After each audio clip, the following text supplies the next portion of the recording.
On today's show, a look ahead at the 2023 offseason for your Houston Rockets. 4 different ways that this Houston Rockets team can get back to being relevant, being a good organization. Again, what is the likelihood of each of these 4 possibilities panning out, and how do some of these opportunities overlap with one another to actually increase the likelihood of all of these things panning out and getting the Rockets back to playing good basketball once again? We're going to break it all down for you coming up right here at Locked On Rockets.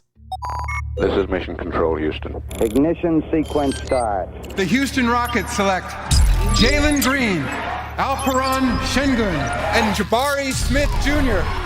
T-minus 15 seconds. Guidance is internal.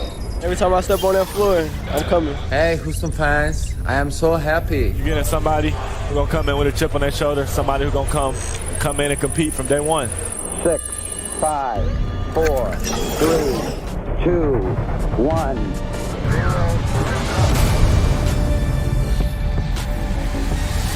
What's up, and welcome to another edition of Locked On Rockets, your daily podcast, home for everything Houston Rockets basketball. As always, I'm your host, Jackson Gatlin, native Houstonian and credentialed media member. I'm also the host of Locked On NBA Mondays. Be sure to follow along on Twitter at JT Gatlin, and the show, of course, at Locked On Rockets. As always, thank you for making Locked On Rockets part of your day every single day, whether it's on the way to work, on your lunch break, in the gym. We are free and available on all podcast platforms, including YouTube. Thank you for making LOR part of your day every single day. Now, today's episode is brought to you by FanDuel Sportsbook, official sportsbook of Locked On. Make every moment more with FanDuel. Visit FanDuel.com/LockedOn today to get started. Joining us now is none other than the podfather himself, Rockets Wire editor Ben DuBose. Ben, it is All-Star Week, which means the Rockets have, thankfully, in the words of one Tillman Fertitta, 10 days off. Thank God they had 10 days off. Thank God we got 10 days off. And I do have to ask, before we dive into our topics for today, have you done your ritual exercise, your Rockets ritual exercise yet today? Pray for Victor. Multiple times. We're recording this Monday night to sort of peel back the curtain. So, yes, since it's at night, we've already done this multiple times. Okay, wonderful. Look, at this point, it is every Rockets fan's responsibility to Pray for Victor as much as possible between now and the NBA draft lottery. And again, we are consistently Pray for Victor here at the Locked On Rockets podcast. But Ben, let's get into for today. There's an interesting kind of discussion to be had about the state of this Houston Rockets team. There's 24 games left of the season, and while we do have maybe some expectations, some things that we would like to see the Rockets be able to accomplish with the remaining 24 games this season, I think looking ahead at some of the ways that we expect and that we're anticipating this team to kind of resolve some of where the frustrations are at, kind of basically the golden tickets, if you will, right? Golden tickets, lifeboats, whatever you want to call it. There are certain pathways for this team to get back to relevancy, and it feels like they have multiple different avenues to do that this offseason. And if they're able to kind of cobble together and have, 2 or 3 of these different things go their way, then they could seemingly be relevant overnight. But at the same time, I think that there's a bunch of different little things that if even one of these things happens, it basically turns the Rockets into I don't want to say stable organization again, but it's your ticket back to relevancy. Maybe not overnight, maybe not immediately. And the way that I kind of identify these things, and I want to navigate through this and talk about what each scenario kind of looks like to you. There's Victor Wembanyama with the number 1 overall pick, right? That's a clear-cut one. Number 2 is Scoot Henderson with the number 2 overall pick. And that one, I feel like there's maybe a little bit more debate to be had as to whether or not that is a full-blown guaranteed, like lifeboat, golden ticket, what have you. There's the potentially adding James Harden this offseason, which, again, catapults you back into relevancy overnight. And I would argue that there's a 4th one, too, and that's the upgrading the coaching staff, right? If you are able to go out and get a coach with some pedigree, with some experience to really kind of get the most out of these young guys, then I feel like that by itself, without any of the other added pieces, could get you back to a place where you feel like a competent, relevant organization again. So of those 4 kind of, we'll stick with the lifeboat analogy here. Which one of those do you want to talk about first, and kind of what that would look like for the team and kind of what it would mean for the organization? I'm going to start with James Harden. To me, it's inherently the most likely. Well, I suppose upgrading the coach is the most likely, but definitely I feel like James Harden, with the smoke that's out there, it's greater than 27%, which is your odds at getting either Victor or Scoot. So my suspicion is that whatever number you want to peg on Harden returning to Houston, Kelly Iko of The Athletic actually put it at 70%.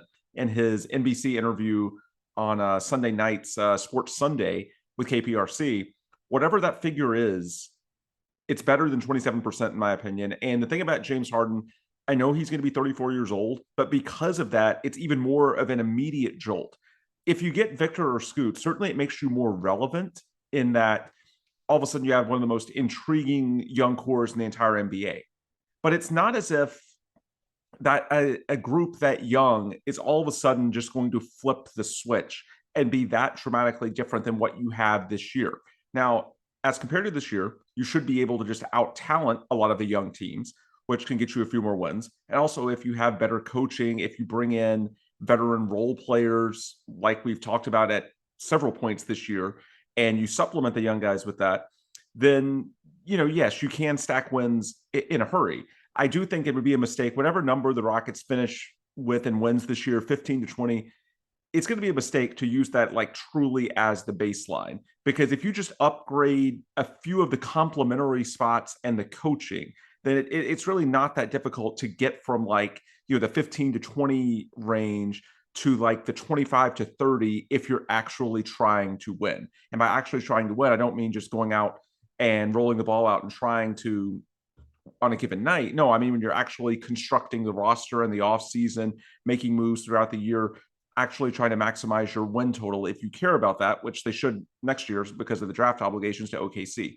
But James Harden is the only one that I could see potentially taking you from the laughingstock you are now to immediately relevant at a play-in type level. He is the type of immediate. So you're arguing James Harden is the most impactful of the four potential lifeboats. Impactful year one, yes. Now, I'm not naive. If you give me options, then of course I'm going to take Victor or Scoot.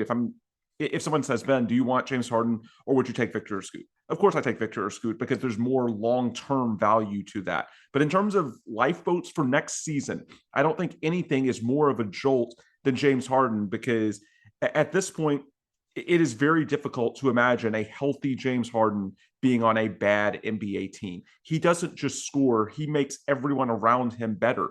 We've seen what he's done for Tyrese Maxey the last couple of years. He has such a false reputation for being, a chuck or a ball hog, all the narratives that go back years. In reality, his passing, his court vision makes the game so much easier for the guys that he plays with. A team with James Harden has a very high floor, and with that, it's going to make the game easier for guys like Jalen Green and Jabari Smith Jr. It's going to put them in more high leverage situations, which should benefit their development. Throw Alperen Sengun in there as well. To me, James is the easiest just year one jolt. The others, Victor and Scoot, are a better off-season jolt. But in terms of next season, give me the James Harden path. That's the one that's going to make you the clearest path to 2023 to 2024 relevancy. And what's so interesting about these different kind of lifeboats opportunities here for the Rockets to kind of have a little makeover of the organization seemingly overnight this upcoming offseason is that so many of these could go hand in hand with one another, right? If they are able to draft Wemby, then maybe that increases the likelihood, increases the percentage, if you will, from 70% currently, as per Kelly Iko from The Athletic, about James Harden returning to the Rockets. Maybe it ups the chances that he wants to come back to Houston. You look a lot more desirable if you're like an it franchise, which if you have Victor, Jalen, and Jabari, you conceivably could be. And let's throw Sengun in there as well. Yeah, no, absolutely. And I want to, so as we're navigating it, as we tackle some of these other potential pathways, these lifeboats for the Rockets this offseason, I also want to tackle kind of what the direction is, I guess, in order of events that these moves have to be taken place, or kind of where the timeline lands, so to speak, as far as the offseason is concerned for the Rockets, and what would be an optimal timeline to be able to kind of get as many of these moves to domino into one another. And we'll talk about that in just one moment after a quick message from our friends over at FanDuel. We have officially made it through the NBA All-Star break, and the rest of the season is coming fast, and now is the perfect time to download FanDuel, America's #1 sportsbook, because new customers get a no-sweat first bet up to $1,000. That's bonus bets back if your first bet doesn't win. Just download the FanDuel Sportsbook app. It's safe, secure, and super easy to use. Then you can bet on everything from the money line to point scorers, three-pointers drained, Sixth Man of the Year, MVP. You can even take a look at title odds. Right now, the NBA championship odds odds for 2023. The Boston Celtics leading the way at plus 280, the Bucks at plus 430, the Phoenix Suns at plus 480, and then rounding up the top 5, you have the Denver Nuggets at plus 750 and the LA Clippers at plus 1200. So for all those odds, be sure to visit FanDuel.com/lockedon. Plus, FanDuel even lets you combine bets for a chance at a bigger payout with a same game parlay.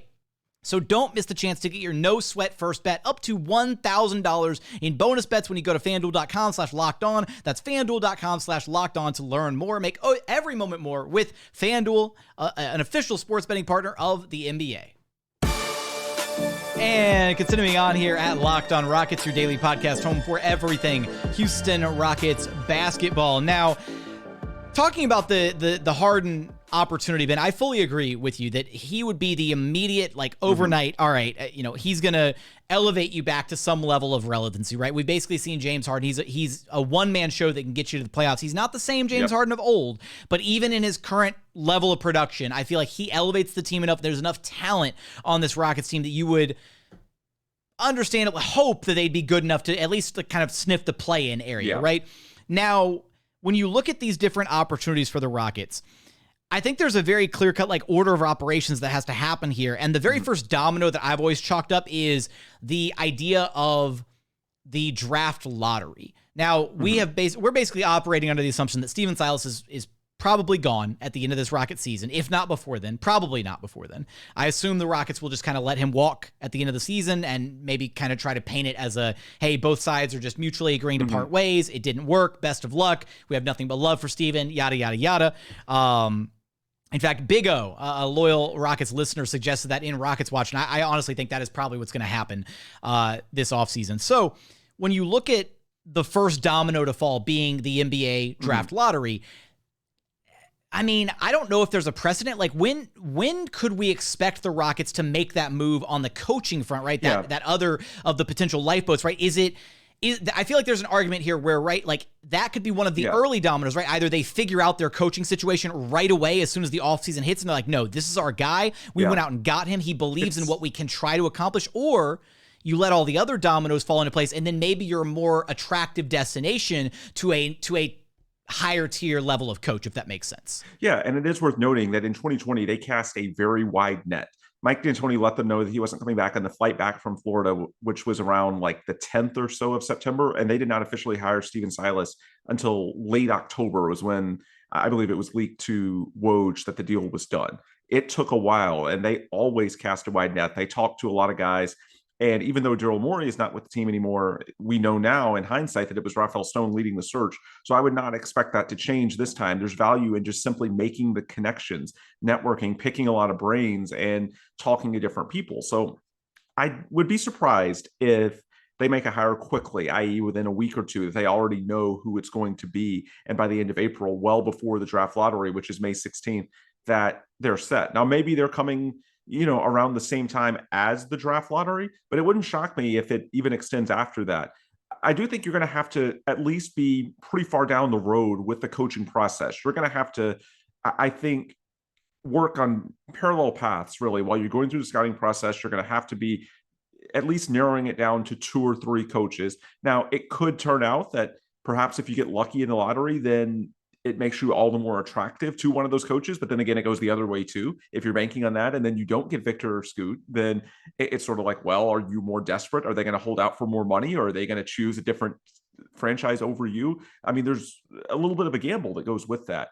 I would just say that I think the coach at this point, there can't be any shortcuts. You've got to think long-term with that. So I do think that it's got to be systemic. When you listen to these guys, it's got to be about day-to-day player development. We've talked about the shortcomings, whether you want to pin them on Steven Silas, Rafael Stone, a combination of the two. That's what's got to be fixed. And so I think with this hire, you can't big brain it too much. You can't think about, well, is this coach going to be the guy that brings in James Harden? Is this the coach that's right for Victor or Scoot or any one particular player? No, I think it's got to be, even relative to the roster as a whole, because that could easily turn over within a matter of months, depending on the circumstances. I think you've got to think more systemically who is in alignment.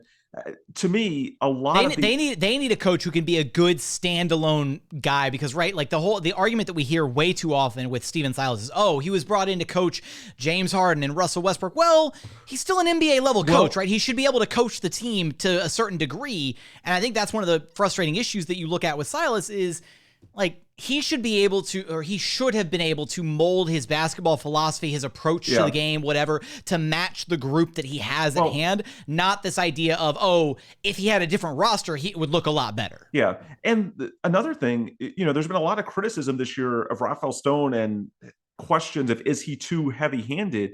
Well, what do you think is going to happen if you bring in a coach that he's not fully in alignment with?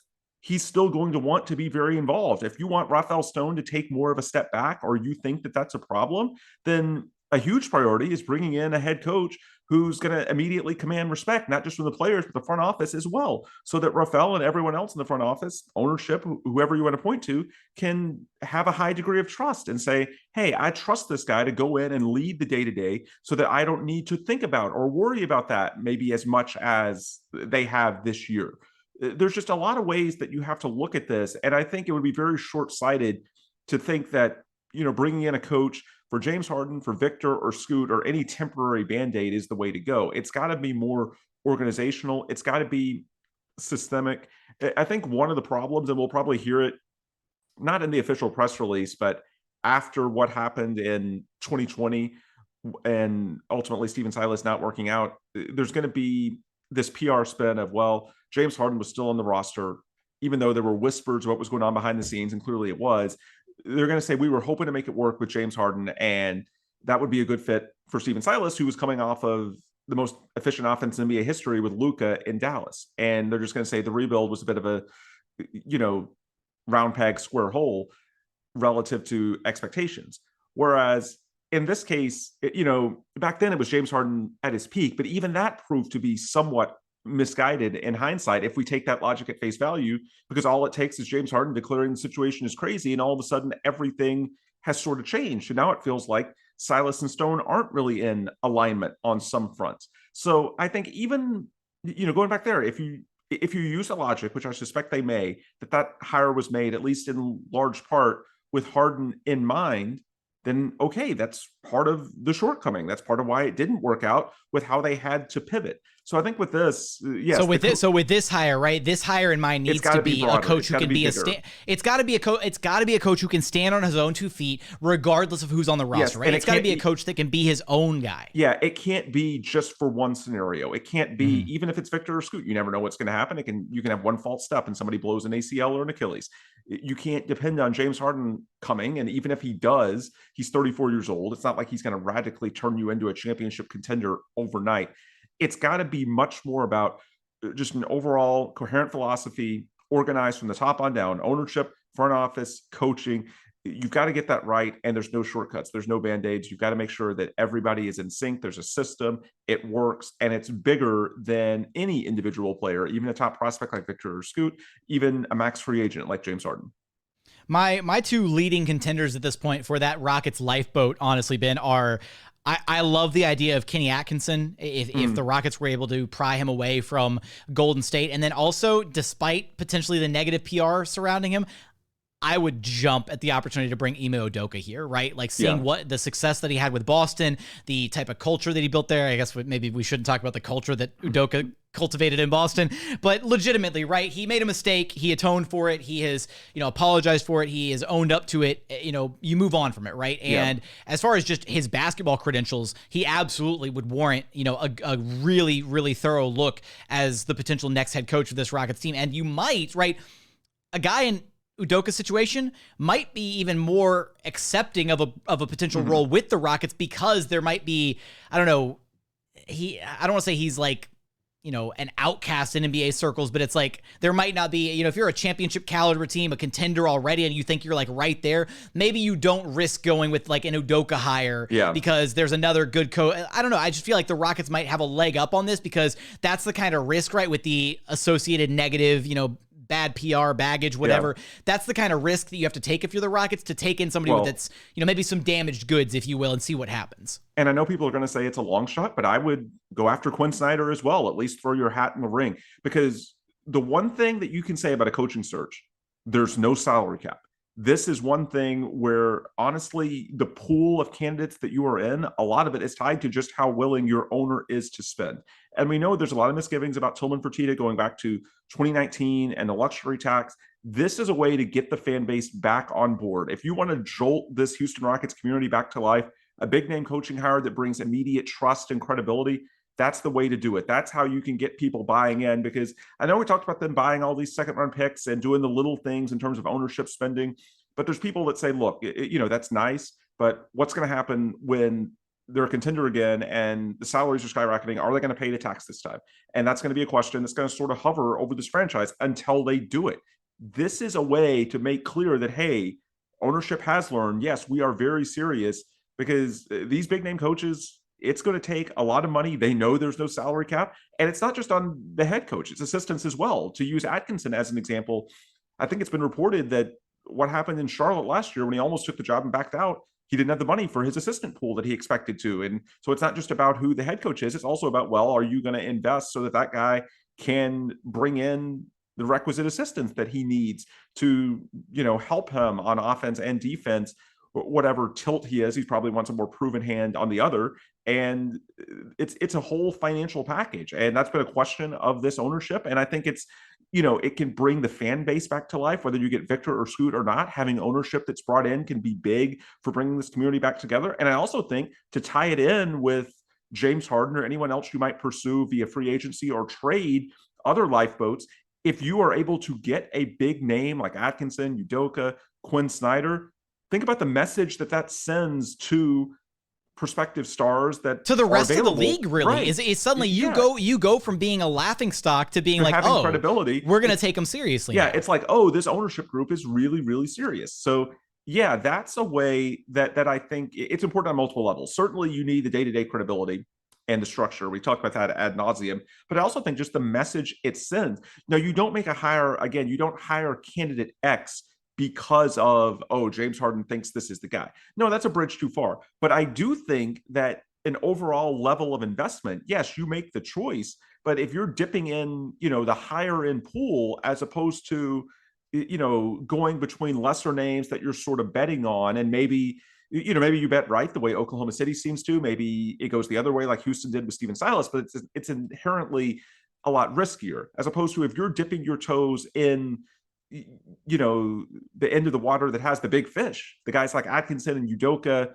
and hypothetically Quinn Snyder, then that makes a statement across the board that the Houston Rockets are serious. And I think before anything else on an individual player level, I think the Rockets as an organization restoring that commitment and that credibility, that's the obvious first step that would help them out so much.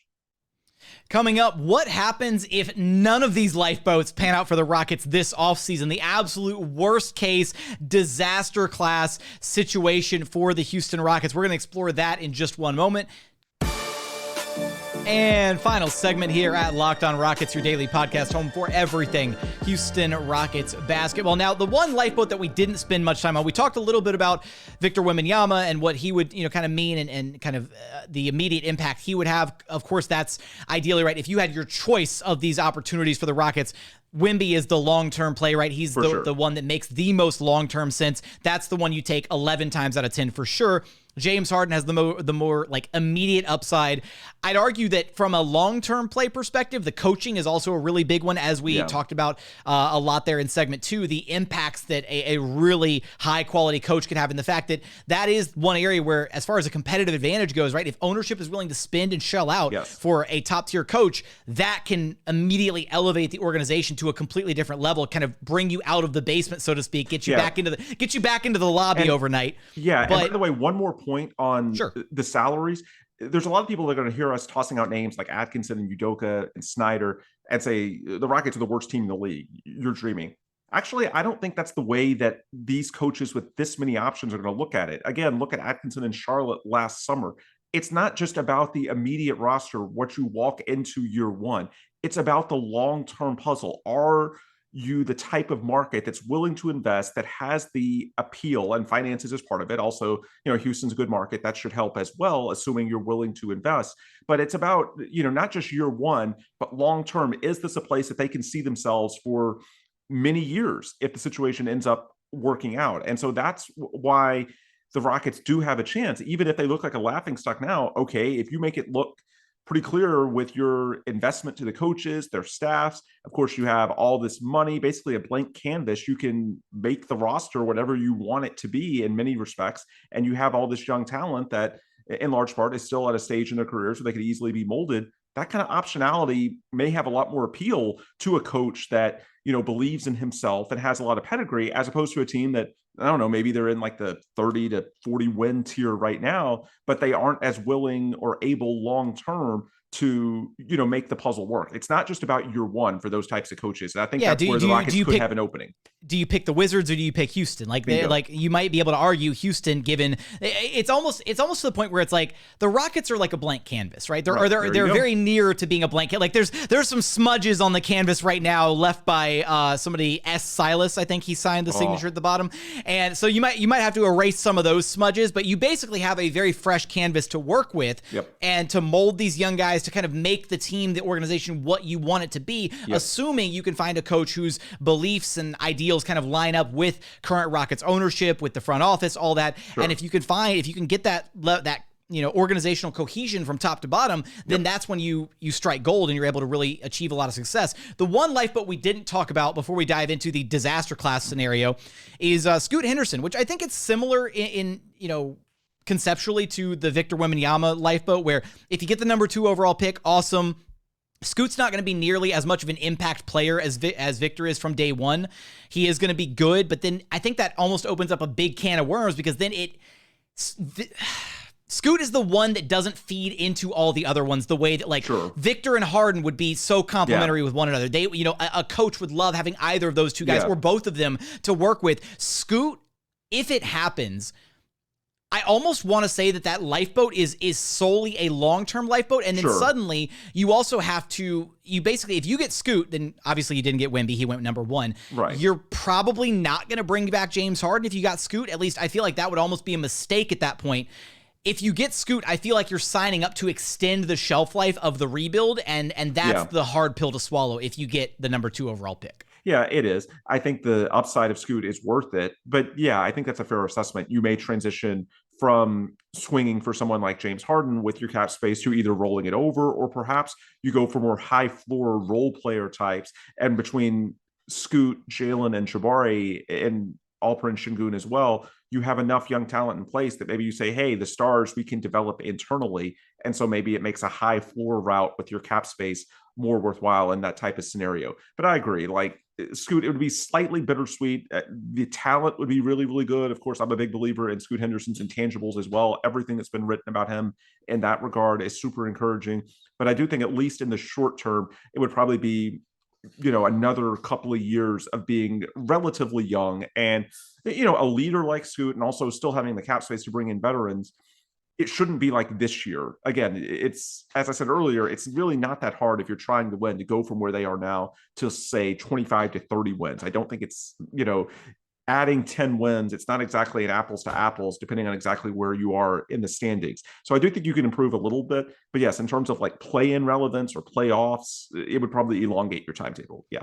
And even in that regard, I feel like that's the one where, right, Victor is ready to compete right now. He's still going to be a rookie, but he's ready to make an impact right away. It's James Harden, same situation. Ideally, this entire Rockets roster, whoever's here on the team starting next season, another year under their belt, right? A full NBA offseason for all the rookies going into their sophomore years. Like, these guys should be ready to compete and start playing, like, hopefully some meaningful basketball, just different basketball than what they played this season.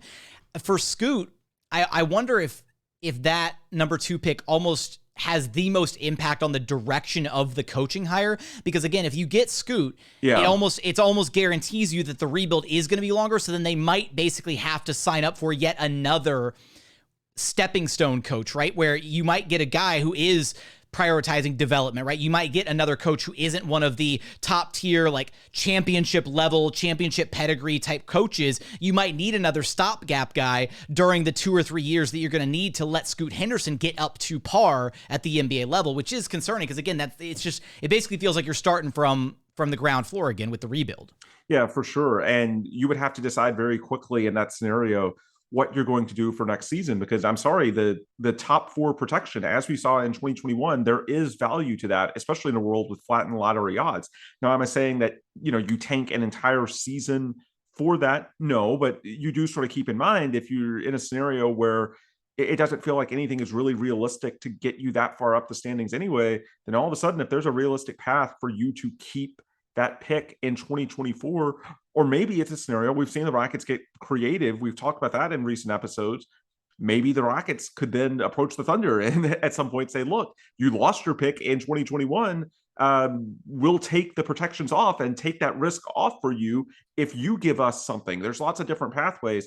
But yeah, if it looks like, or you could try and trade and get the pick back. Like, I mean, there's give them something. There's a lot of different pathways there. But Ben, I can't do it again, man. I can't sweat through. I think that was a top 5 most scared I've been in my entire life, was sweating bullets trying to see if that pick was going to convey or not to OKC. It went bust for the Thunder, so which makes me feel like it wouldn't go bust again this time. Like, I feel like it's like that's like a karmic thing, right? It's like, fool me once, universe is like, fool me once, shame on you, Houston. Fool me twice, no way. Like, I don't know. I don't think it's something that would be as devout a strategy as it was in 2021 when they literally had nothing. But it could be a scenario that's worth keeping your options open for if you get Scoot, and what that potentially means for James Harden. Does it make them go a different direction as it pertains to that? Again, that's only a 13% scenario though, so it's unlikely. Possible, sure. We're and having navigated, right, the Wemby route, the Scoot route, the Harden route, the coaching route, right? All these different possibilities for the Rockets, and some of them with overlap, some of them that can coexist with one another, and then elevate the team even further if you get 2 or even 3 of these things to overlap and all happen this offseason. But I'm sitting here thinking, man, there is still a possibility that none of these things come to fruition, right? There's the possibility that pick falls to number 3 or even lower, right? Could go down to 4 or as low as 5 right now. Thankfully, the Rockets, the lowest the pick can go is number 5 as of right now. They may not finish the season as the worst record, though. Yeah. So we'll see. Currently, the floor is 5, but the Spurs are charging hard, and there's a back-to-back. I know, right? Between the Spurs and Rockets coming up, that's going to be absolutely both brutal and amazing. Yeah, a complete tank off between those two teams. Back-to-back nights. Yep. Worst case scenario, right? Like I honestly, I'm trying to envision worst case scenario where pick falls to number 5, James Harden stays in Philly, and they don't hire an impactful like new head coach. Worst case scenario would be holding on to Steven Silas. If they hold on to Silas, I don't know how where's my oh my? Yeah, like no. At that point, the situation is not salvageable. Like, this organization will be torn to shreds if they hold on to Steven Silas past this year, and deservedly so. But if you don't get an impactful head coach, right? If you just get another whoever to, and you bring in another good but not great prospect, and you don't bring in the credibility of James Harden, it's gonna be a really, I feel like the confidence, the hope for the organization moving forward, like at that point you've still got the cap space maybe to work with, but that's not a guaranteed thing. That's not I don't view the cap space as a lifeboat, right? That's you're gonna have to sign some vets, like those guys might help you out a little bit in non-James Harden scenarios. Unless there's a star like a LaMelo Ball type that we're not thinking of that finds some way to sort of push his chips to the table. Unless there's something like that, and of course it'd be trade, but you'd be using your cap space for that. You could trade into the cap space, which is an option that to be aware of if you're a Rockets fan, right? Like, by the way, the Rockets don't have to sign somebody with that cap space, trade somebody straight into it. But go ahead.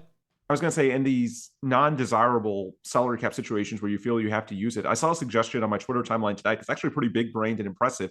Should you consider overpaying Cam Johnson simply because if they match it, then you're clogging Brooklyn's books long-term and making their team building more difficult? And of course, if they don't match it, then you get Cam Johnson. That's actually not bad. Yeah, that's actually a decent. I think it was James Piercy that threw that out there, and I was impressed. I was like, that's actually interesting. I like that one. I like that one because it's twofold. Yeah, exactly. If they match, then maybe you're putting Brooklyn in a tough spot financially. I very much question whether the Nets will pay the tax bills that they've committed to in the past. for a team that's nowhere near contending level. Absolutely. And yeah, and if that fear, makes them sort of hesitant to blink, then you get a really nice 3-and-D type role player. And the other route, right, is you could just completely do a 1-year overpay for a guy like that too. You could bring in Draymond Green to the Rockets, right? Like if Draymond wants to go get his payday from somewhere that's not the Golden State Warriors, and he's like, all right, I'm out of the Bay, and you want to bring in a vet who's going to teach these kids how to actually play some serious, meaningful basketball, and he wants a $45 million payday, a 1+1 deal where the understanding is the second year's a team option, and you're just going to send him on his merry way after the 1 year that he spends in Houston. Like that's another effective way to roll the cap space over to the following summer in 2024, when hopefully you are ready to maybe make a splash. But Ben, we've looked at all these different routes, and honestly, I feel really good that the Rockets are going to be able to at least nail 1 to 2 of these options. Like that's the hope, right? If you've navigated this whole podcast, if you stuck with us all to the very end here, that's what I wanted to sign off by saying is I genuinely don't see a way that the Rockets actually fall into the situation of not panning out, not getting on at least one of those lifeboats, right? Like one of those things is going to happen. You've got a 27% chance at Victor or Scoot. You've got what sounds like a really solid chance at James Harden, right? Where there's smoke, there's fire, and that's a distinct possibility. You've got the coaching staff, which is honestly the one that you have the most control over, with ownership being willing to possibly shell out for a really top-tier staff. And then the fact that so many of these opportunities can all feed into one another and increase the likelihood of subsequent opportunities to actually pan out. If you nail the coaching hire in late April, early May, ahead of the draft lottery, and you say, we're not messing around, we're ready to be relevant again, then suddenly draft lottery happens. Sure, maybe you don't get the luck you need in the draft lottery, but maybe you land pick number 3 or pick number 4. You could still trade for a player. You could trade for an impact guy, possibly. Maybe you still are an attractive spot for free agents in the offseason, even if it's not a James Harden type name.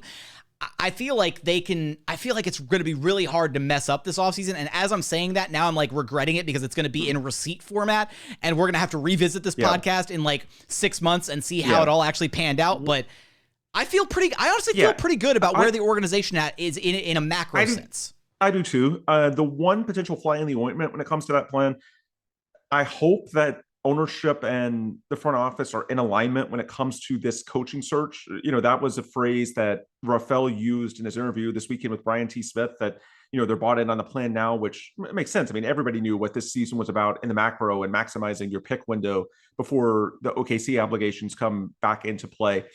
I do worry about a scenario where Rafael finds a couple of younger names. Again, I expect them to sort of cast a wide net. And again, we want this alignment. And one of the scenarios that I fear is, what happens if Rafael starts to click with, some of these younger names, but I actually don't think that the Fertittas would be on board with that after the way things went with Stephen Silas and the need for credibility. I think this is a scenario where actually ownership will be begging to pay more because they want the credibility for the franchise. They know the hit they've taken this season. And so hopefully that, for the sake of keeping everything together, it's not a situation where, you sort of have to go debate between, the young guy that you might believe in, but what if it turns out to be like Stephen Silas redo? And in 2023, the way things turned out from 2020, hopefully everybody's in alignment in terms of the guy that makes sense and brings the credibility to the Fertittas is someone that really matches philosophically with Rafael as well. I hope it does, but that's just something to sort of monitor. We'll see as they go through the process. Again, the reason I bring it up is because young, old, I think they'll cast a wide net. If there's anything that we learned from the 2020 search and really 2016 as well, Rafael was involved in both of those, Eli Whitus as well. They want to pick people's brains. So it's going to be a comprehensive search. But yeah, overall, I'm optimistic, Jackson. I mean, I think assuming Philly doesn't do something crazy and get to, the NBA Finals, which I don't think is likely. I think Boston and Milwaukee, assuming health, are better teams. I think it's better than 50-50. I'm with Kelly and what he put out there Sunday night. Everything that I've heard and seen suggests that this is a very, very real possibility. And sort of my baseline expectation going into the summer, and all of these things are better than 50%. I think hiring a proven quality coach of the type of tier we referenced earlier, getting James Harden, and I'm saying get a pick in the 3 to 5 range, because that's, where they are right now. That's like the 73% probability. And there's actually more room, in my opinion, to the upside in terms of, okay, the 27% activates and you add Victor or Scoot to that mix. Now, I know if it's Scoot, then, does that potentially impact your situation with James? maybe, but again, compared to where the Rockets are now, landing Scoot Henderson is sort of like my diamond shoes are too tight problem. You'll gladly right. You'll gladly what a first world problem. Who do we choose, Scoot Henderson or James Harden? Yeah, we have so many young prospects between Scoot Henderson, Jalen Green, Jabari Smith Jr., Alperen, Sengun. How do we fit all these guys, and what's the right veteran to pair with them with our $60 million in cap space? Come on, these are good problems. I think the realistic baseline scenario going into the offseason, they hire a competent coach, and ownership is heavily incentivized to invest in that. They have a realistic path to James Harden and someone else with their money that's going to bring in the type of veteran credibility, high winning impact players that you need with this roster. And then you bring in a player, even if it's not Victor or Scoot, even if it's someone in, the Brandon Miller range. I listened to your episode with Nathan last week that, I think there's clearly depth at the top to middle part of this lottery that even if it's not Victor or Scoot, you can add a really, really nice piece. And between Jalen, Jabari, one of those guys, and Alperen Sengun, do you have a certain superstar in there? No, but if you have 4, really nice bites at the apple, and then you have a guy like James Harden leading the way, that's not a bad floor scenario to try and bring out the best in all of those guys. And then maybe some of them hit at star level, others don't. And, you'll just sort of play it as you go and have a lot of flexibility with your roster as you sort it out over the coming years. To me, that's sort of the floor scenario, in my opinion. That's sort of the baseline. And what I look at going into the offseason is the most likely. Now, sure, is there a downside risk? Yes. Philly could have, a heroic run. James Harden could do what James Harden does and change his mind. There's all sorts of risk. And so just as we say there's upside with Victor Scoot, sure, there's downside too. There's no given. But I think a reasonable scenario, all of these things being better than 50-50, it's pretty tolerable for me. If you add in, let's just say the first name in each of these tiers, Kenny Atkinson, James Harden, Brandon Miller, to me, that's a successful, at least start to the offseason. And you're still going to have some more room beyond that, be it free agent signings, trades, whatever, to fill in the gaps, hopefully bring in more veterans. But yeah, compared to what they are now, that's a pretty damn good lifeboat. In my opinion, it's very realistic. Multiple lifeboats all chained together, just daisy chaining lifeboats to get the Rockets back to civilization, back to some type of respectable basketball. Yeah, and to wrap up, I think lifeboat is a good term to use because the one question in that scenario, unless you have Victor or Scoot, it's like, okay, all of this sounds good, but who's going to be the number one guy on a championship contender down the road? You don't have to know that. There's value in simply getting you off this awful island you are right now and getting you back to relevancy, a place where the games actually matter, and you can start to sort this out. And maybe one of these guys develops and takes the next step into that, or maybe it's just getting you to where you're more desirable down the road to someone, be it free agency, trade, who's willing to come. Step one is just getting you off of where you currently are. And there's value in that, even if that path doesn't give you the clear-cut number one on a contender that we all want.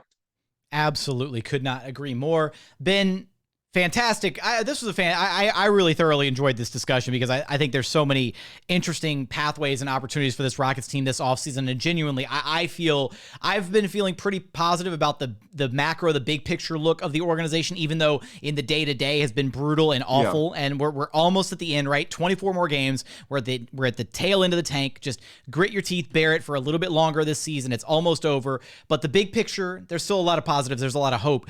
You know the drill, though. Let everybody know where to track you down at. Yep. Ben DuBose on Twitter, the Logger Line on Twitter, and the Rockets Wire on Twitter. Also, rocketswire.usatoday.com for all of your daily Houston Rockets news coverage. And that's going to do it for another edition of Locked on Rockets. As always, thank you so much for checking out the show. If you haven't done so yet, please consider subscribing wherever you listen to your podcasts. That's Apple, Spotify, Google, the Odyssey app, free and available on all podcast platforms. We're also available on YouTube. Just go to YouTube, search Locked on Rockets. Be sure to like, comment, and subscribe. But as always, thank you so much for watching. Thank you so much for listening. And we look forward to having you back right here at Locked on Rockets, your daily podcast home for everything Houston Rockets basketball.